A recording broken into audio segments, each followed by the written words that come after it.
A quick update on an administration that is once again carrying out its plans with competence and professionalism.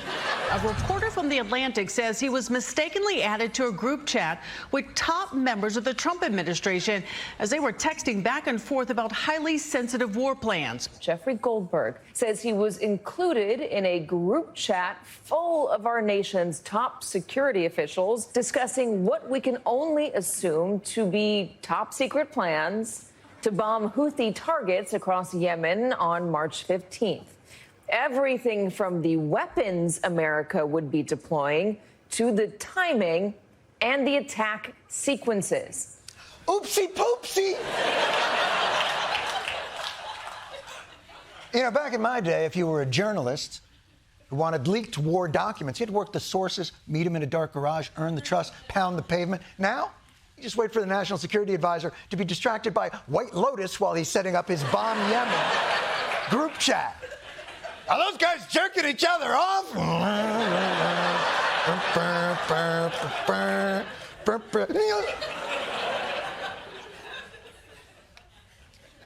By the way, I might be in this group chat. I don't know. I don't check my group chats. Perhaps my favorite text of the entire group chain was the one from our defense secretary saying, quote, "We are currently clean on OPSEC." For those of you who don't know, OPSEC means operational security. He said that in a group chat. A group chat with a journalist. The journalist said that he didn't think that the story was real until Yemen was bombed. Oh, did I bring you down? Let's move on. Because as you know, there are certain hypocrisies and absurdities that we find in our cultural moment that make for great fodder for humorous dialogue, a facial expression, a nod and a wink. Then there are other pronouncements by our elected officials, actions by our government, that are so baldly bullshit, even though you know it will have no effect. And that these powerful creatures have been genetically modified to resist shame, self-reflection of any kind. You just can't help yourself but to go old school Daily Show gotcha. I'm talking about the debate on free speech. Now, as we know, conservatives have been very concerned about the loss of free speech in our country for a very long time. Bullies on the left aiming to silence conservatives. Free speech is under siege in this country. The leftists, they've become the thought police. They basically declare themselves God and judge us for our thoughts. George Orwell was right. The thought police come next to punish thought crime. Be very, very scared.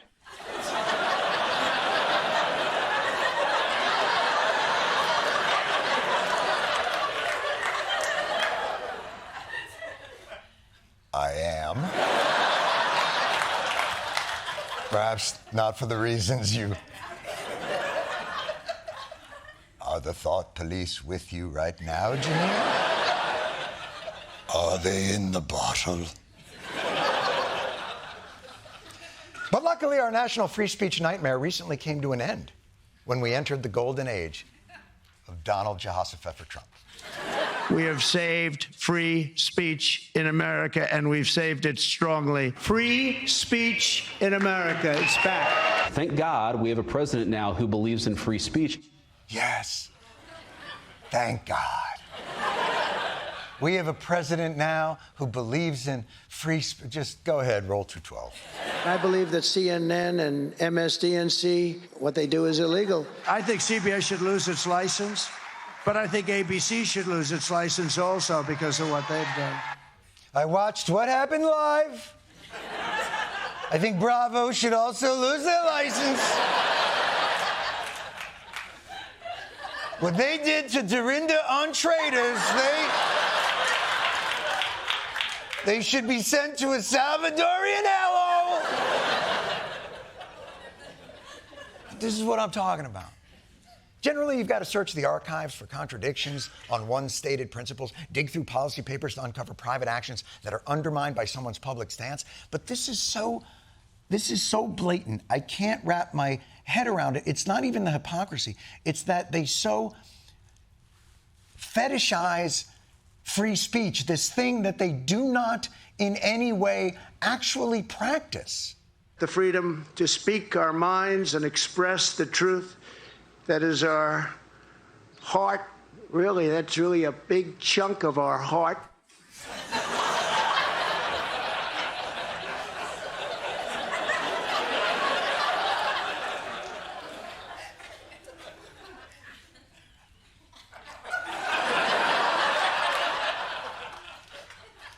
Any cardiologist will tell you, hearts come in chunks. Blood comes into the aorta to the right ventricle, passes through your speech chunk. But since coming into office, Trump and the Republicans have instituted policies that are a dagger right through many people's speech chunks. The White House has barred the Associated Press from presidential events because the AP has refused to rename the Gulf of Mexico the Gulf of America in its style book. And in a dramatic escalation against the American legal system, Trump this weekend directed his government to target law firms battling his actions. Federal immigration officials arrested a Palestinian activist who helped lead last year's student encampment protest at Columbia. I think we ought to get them all out of the country. They're troublemakers. They're agitators. They don't love our country. My chunks! My precious chunks, my lovely lady chunks. My chunks, my chunks, my lovely lady chunks.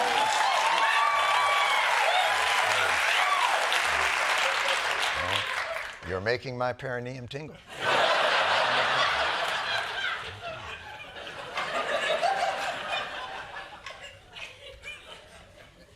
Here's the thing. These attacks on free speech, especially the one where they deported that activist, if there's one thing that I know about the powerful principals at our higher education institutions, they will not be bullied by a World 212. Columbia University is bowing to President Trump's demands, announcing it will change a number of policies. Among them, placing the school's Middle Eastern, South Asian, and African Studies Department under academic receivership for at least 5 years.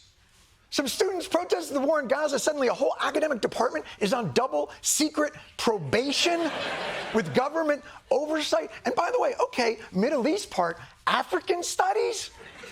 What the did they do? Sure, the African Studies professor's like, I teach intermediate Swahili. See, these guys don't give a about free speech. They care about their speech. It's so blatant hypocrisy. It's so old school Daily Show gotcha. You know what? I'm just going to put on the wig I used to wear during those years.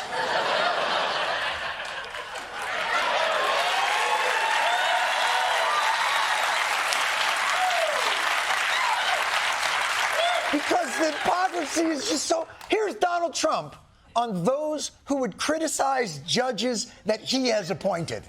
A lot of the judges that I had, if you look at them, they take tremendous abuse, and it's truly interference, in my opinion, and it should be illegal, and it probably is illegal in some form.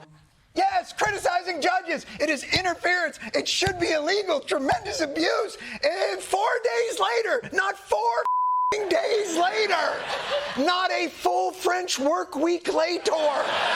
President Donald Trump just took to Truth Social and deemed this judge, responding to this decision here, calling him a radical left lunatic of a judge, a troublemaker and agitator who was sadly appointed by Barack Hussein Obama. He says this judge should be impeached. The hypocrisy. It burns. And are we really still doing the Barack Hussein Obama thing? Oh, free Harambe. Come on, people.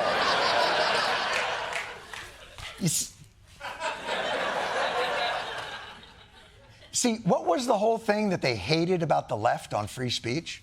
No one is safe from the left's word police. No one. What exactly would an actual government-run word police organization look like? The Trump administration is actively trying to purge the federal government of so-called woke initiatives. Government agencies have flagged hundreds of words to limit or avoid. Words like DEI, BIPOC, anti-racism, Latinx, Native American, Black, women. Seemingly random words like expression, at risk, political. and even mental health and sex. What's left? BIPOC and Latinx, I get that. You're not allowed to say sex. You can't say words like women or sex or #MeToo. How can a lot of your cabinet members describe their weekends? You know, you can't protest in a way that offends the right. You can't teach things that the right doesn't want you to teach. You can't read things that they don't want you to read. You can't use words that they don't want you to use, but they love free speech. I guess fear not. At least we'll always have art. President Trump demanding a painting of him be removed because he finds it unflattering.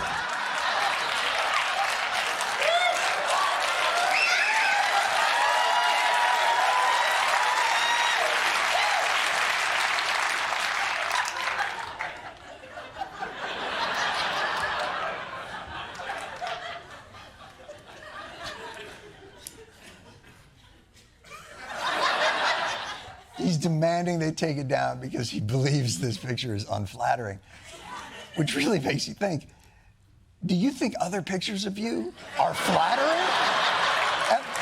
At least in the painting, they blended the foundation into your hairline. But painting is out. Oddly enough, there is still one area of free speech that the right defends non-hypocritically. I think they've come a long way. Meta, Facebook. Mark Zuckerberg came to the White House, who I like much better now. You know, I have a warm spot in my heart for TikTok. Twitter, now they call it X. And it's great that Elon bought that. He's done us all a big favor. He loves it. Meta, X, the tickety-tock. Why is it that they're so enamored with social media? Studies by the Wall Street Journal, the Washington Post, and academic organizations have found that the site forced political content on users. That content was almost invariably pro-Trump, pro-Republican, and pro-Musk. Huh. The one area of free speech that they want to protect completely is the area that supports them and isn't actually free. Social media is algorithmic, and it advances with key demographics, or to put that in the most hilarious way possible. The president sat down with Outkick's Clay Travis on Air Force One to discuss the status of his second term. President Trump, getting to talk to you here on Air Force One. I wanted to start with this. Why do you think young men are so overwhelmingly coming in your direction?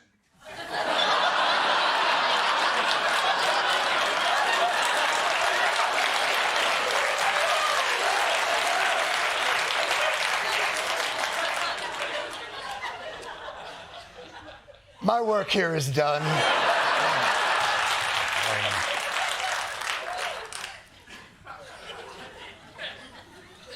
Perhaps I can answer that question. They are overwhelmingly coming in his direction because that is the direction they're facing.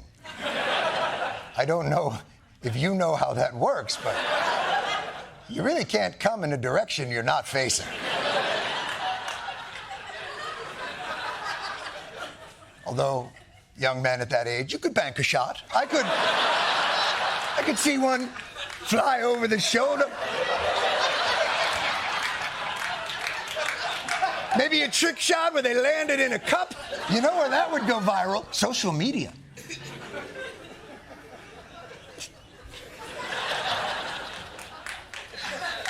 The one place the right will unequivocally protect free speech is the one place where the speech isn't actually free. Algorithms, it's speech incentivized for engagement and profit. It's manipulated. It just so happens that the same process that forces you to doom scroll somehow also draws you into Republican ideology.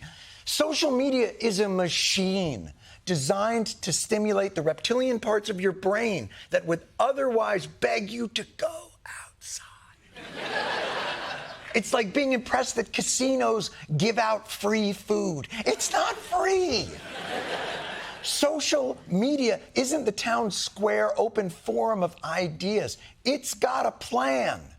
In the summer of 2019, Facebook created a fake account for a 41-year-old mom. They called her Carol Smith. Carol started off by liking a few popular conservative Facebook pages, but quickly, Facebook began dragging her down a rabbit hole of misinformation. After only 2 days, Facebook recommended Carol follow a QAnon page, and a few days later, it suggested she follow another. By week 3, Carol's feed had become, quote, a constant flow of misleading and polarizing content. Now, Carol Smith is a completely fictional character, and yet her children have stopped talking to her. Although she was apparently added to a Pentagon group chat and knows the details about when they're bombing. Guys, social media isn't the same as free speech. Social media is free speech in the way that Doritos are food. It's ultra-processed. It's designed in laboratories. It's the same mechanism that somehow convinced you that you should eat a 50-story skyscraper of potato-ish. And the most disappointing thing, where are my conspiracy theorists at now that it's on the right? For God's sakes, billionaires are designing machines to manipulate our speech, to control our behavior and rewire our brains. They're removing our regular speech and doing a, I don't know, great replacement of it to solidify their hold-on power. Are you awake yet? Come on, you were with me on the lab leak thing? Remember what happened? Come on! You've barely even touched your Epstein binders. Doesn't this bother you at all? Elon Musk has taken a very courageous stand for the First Amendment. He's tough as a pine knot, and the man's got guts. He's got oranges the size of beach balls.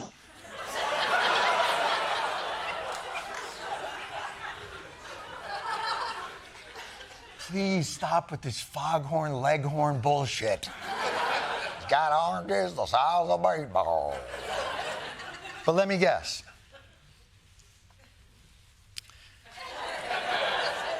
How do you feel about other billionaires owning and manipulating our media? Mr. Soros is now the largest single shareholder in Odyssey radio stations. In America, you can't just go do this. Mr. Soros is a billionaire. Pass me the sick bucket.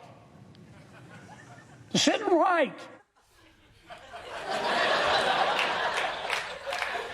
Pass us all the mother-***ing sick bucket. By now, we all know the story about how Trump's team included a reporter in their war planning group chat, and we don't need to hear it again. But it is super funny, so let's hear about it again. This morning, fallout from that stunning lapse in national security. Secretary of Defense Pete Hegseth, along with other top members of President Trump's national security team, sharing details about a planned large-scale attack on Yemen earlier this month on the commercial message app Signal, and inadvertently including journalist Jeffrey Goldberg on that chain. Hegseth shared operational details of forthcoming strikes, weapons deploying, and attack sequencing. Goldberg also reported that when it comes to security, Hegseth wrote at one point, "We are currently clean on OPSEC." That's the acronym used for operational security. Oh, ha ha ha ha ha. You think that's funny, don't you? That the stupid Secretary of Defense is so stupid and all drunk that he texted "we're clean on OPSEC" when there's a reporter right in the group chat? Yeah? Well, laugh it up, people. Because unlike you, I have human empathy for these people who are just trying their best to kill other humans, all right? And I guarantee that if anyone in this audience had their group chats leaked, it would ruin every single one of your lives. I personally have chats that are actually more sensitive than a missile attack on the Houthis, okay? If you told me that my group chats leaked and then told me it was just my missile attack one, I'd be like, oh my God, thank God, thank God. And by the way, it wasn't even Pete Hegseth who added him. It was some other incompetent guy at the highest levels of government, okay? Like, what, you think Hegseth has the editor of the Atlantic magazine saved in his phone? No way, all right? If Hegseth autofilled a contact into a group chat, it would be like Tampa Bay blonde with Bugs Bunny tattoo. But still, you gotta ask, how did this happen? I mean, don't you guys have tech support in the government? I mean, what? Oh. Okay.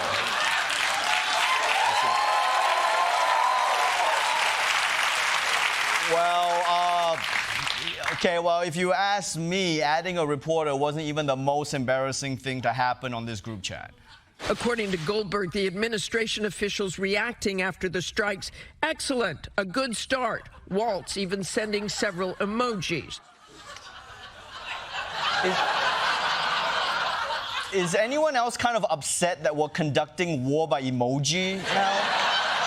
I mean, what does this even mean? What, I'm gonna fist the flag and then light it on fire? Like, there's a reason why you don't use emojis for life and death situations. It's too open to interpretation, okay? Like, imagine if your doctor texted you a crab emoji, right? And now you're going, oh my God, I have crabs? And your doctor has to be like, LOL, no, it's the astrology sign for Cancer. Okay?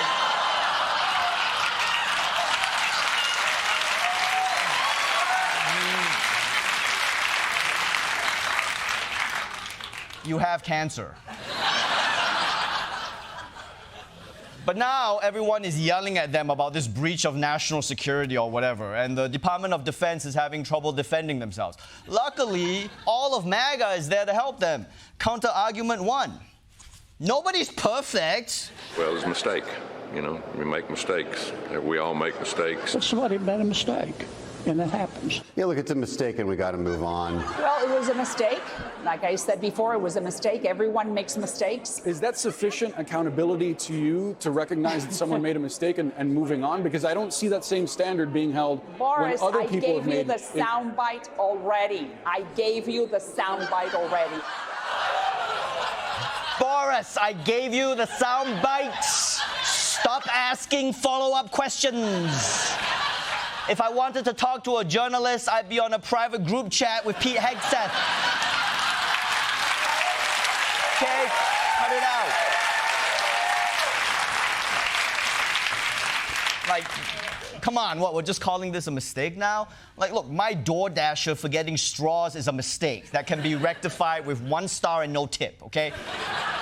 But this feels like a major f***up, and they're acting like nobody will care about this. And honestly, they're probably right. I mean, nothing seems to matter anymore anyway, and everyone will forget this in a few days when Trump sends the new Snow White to Gitmo.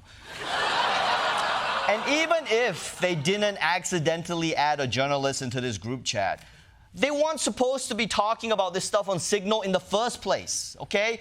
Signal might be a good app for you and me and our local drug dealer, but it's not for the Pentagon to plan wars on. One former White House official told Politico their personal phones are all hackable, and it's highly likely that foreign intelligence services are sitting on their phones watching them type the shit out.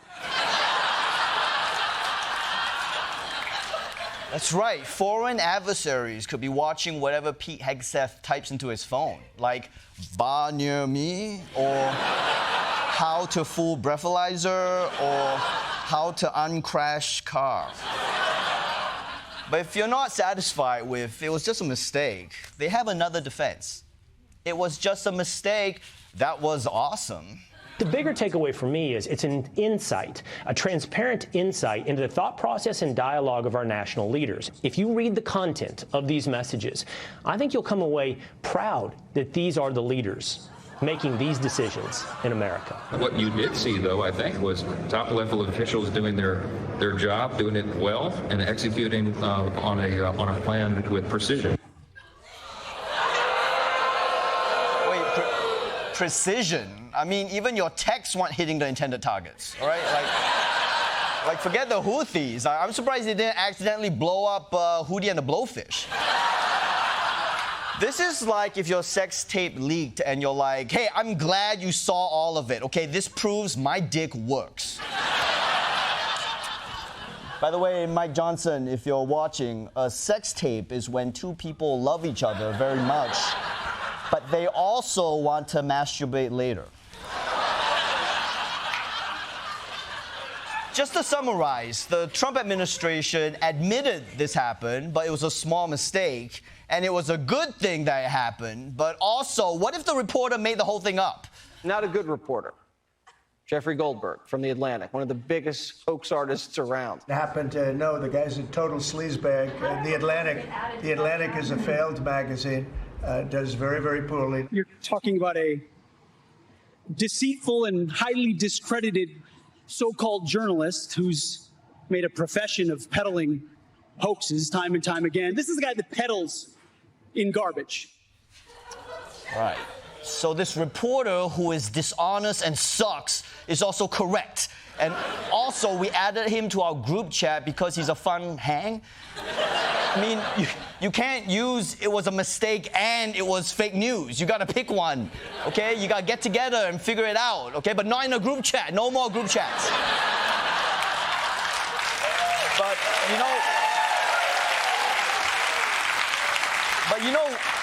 you know what? All's well that ends well. The good news is that no one got hurt except for the people of Yemen. And I guess it'll be okay as long as everyone involved learned their lesson. Peter, exit question, and I don't know if you know the answer. Are they ever going to use Signal again for something like this? It seems like, yes, they will. Okay, good enough. Okay, good enough. Yep, good. We solved it. Good. Now we all know that Donald Trump's meritocracy brain geniuses planned an attack on Yemen in a Signal group chat and accidentally invited a journalist, Jeffrey Goldberg. And this story might have ended on day one if the administration had just owned it and made some bullshit statement like, sorry, we're taking accountability, hashtag listening and learning, and blah, blah, blah, blah, blah.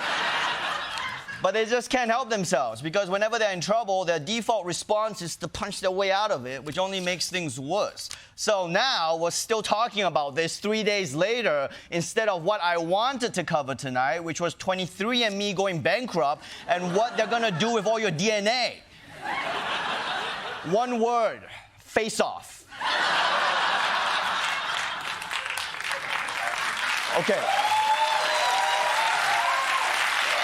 Okay, that's 2 words with a slash, and we can't decide that. Look, it doesn't matter, all right? The point is they're going to put your face on someone else, and the White House wants to move on. They've got to come clean and stop stepping on their own dicks, okay? So let's start with something easy. For National Security Advisor Mike Waltz, how did the reporter get invited into the group chat? I don't mean to be pedantic here, but how did the number have get you ever in the had chat? have you ever had somebody's contact that shows their name and then you have somebody else's number there? I never make those mistakes. Right? You got somebody else's number on someone else's contact. So of course I didn't see this loser in the group. It looked like someone else. I mean, I'm sure everybody out there has had a contact where it was said one person and then a different phone number. No. No one's ever had that, all right? People don't have a contact with a phone number for like a different person unless they're having an affair. So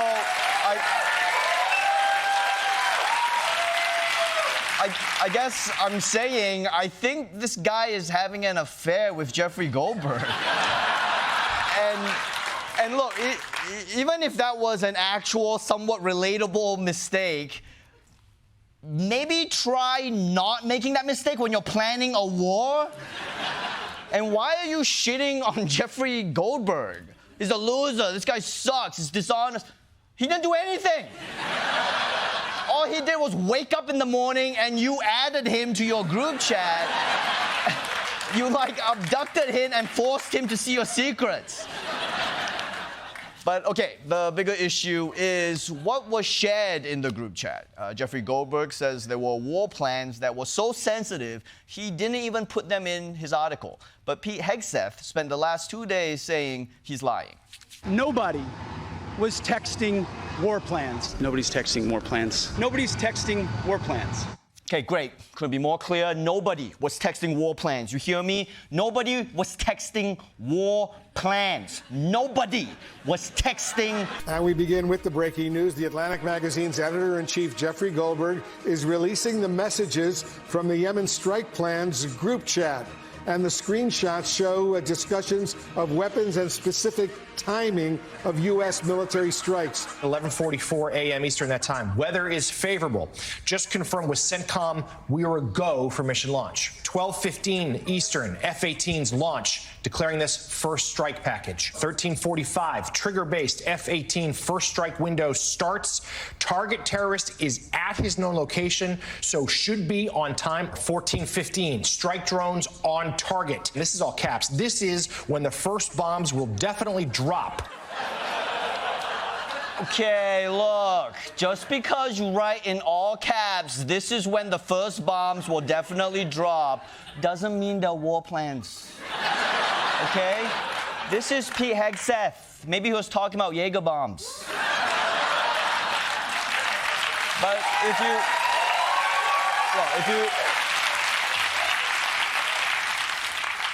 you ask me, that looks a lot like a plan for the war. It had military time and everything, okay? It had more details than you get from DoorDash. And those guys tell you everything, all right? 8:56, we have received your order. 8:59, we are preparing your food. 9:06, we accidentally dropped your food. 9:07, actually, don't worry about it, we're on our way. So I think it's a war plan, but what the hell do I know? I've never seen one before because no one's ever been dumb enough to put one in a group chat with a journalist. But maybe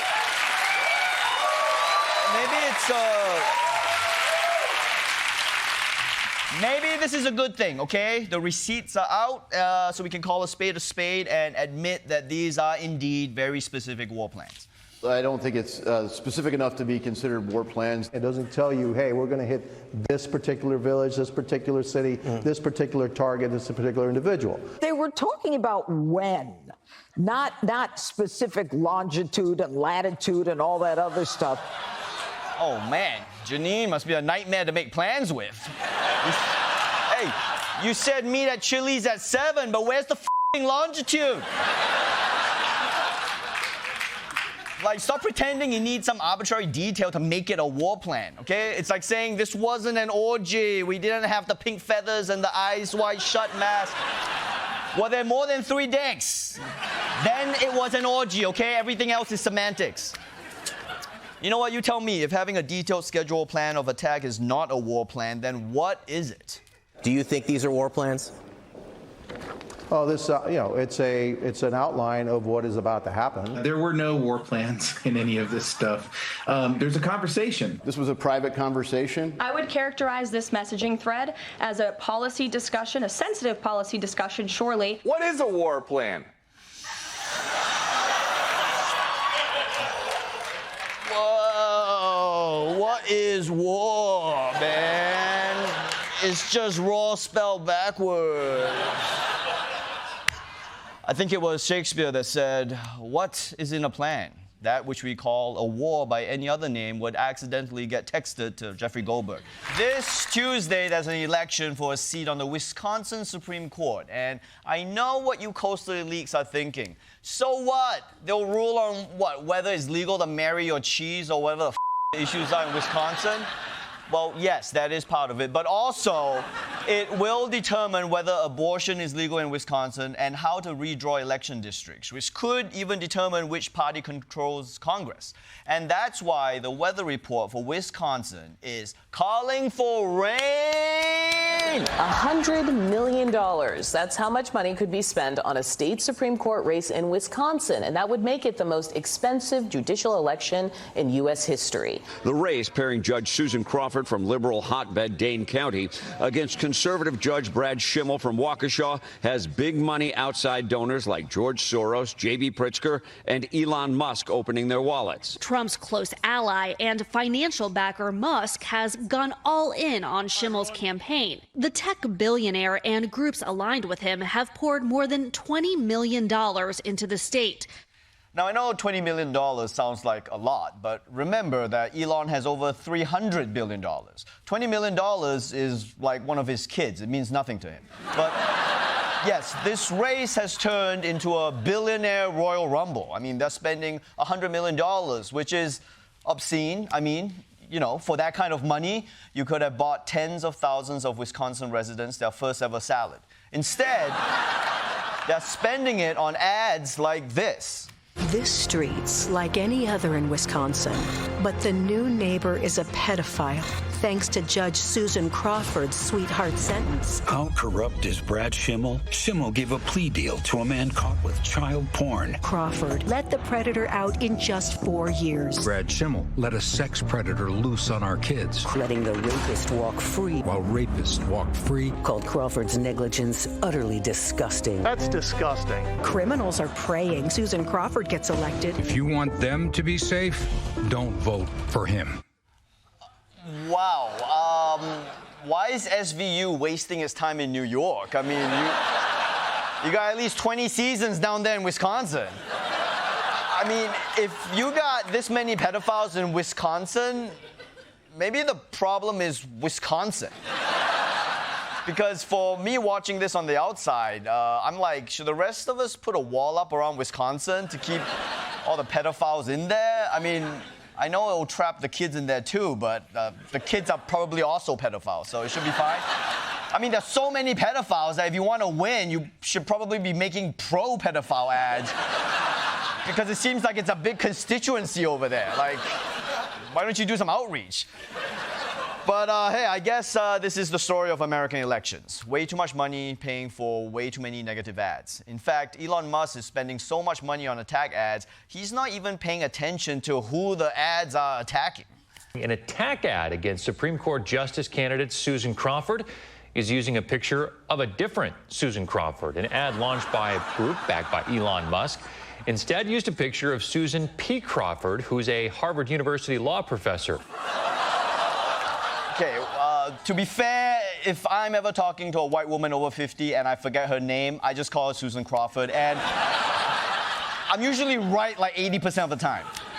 But hey, maybe Elon just needs glasses. I mean, it could change everything. He'd be like, oh my God, that Cybertruck looks like shit.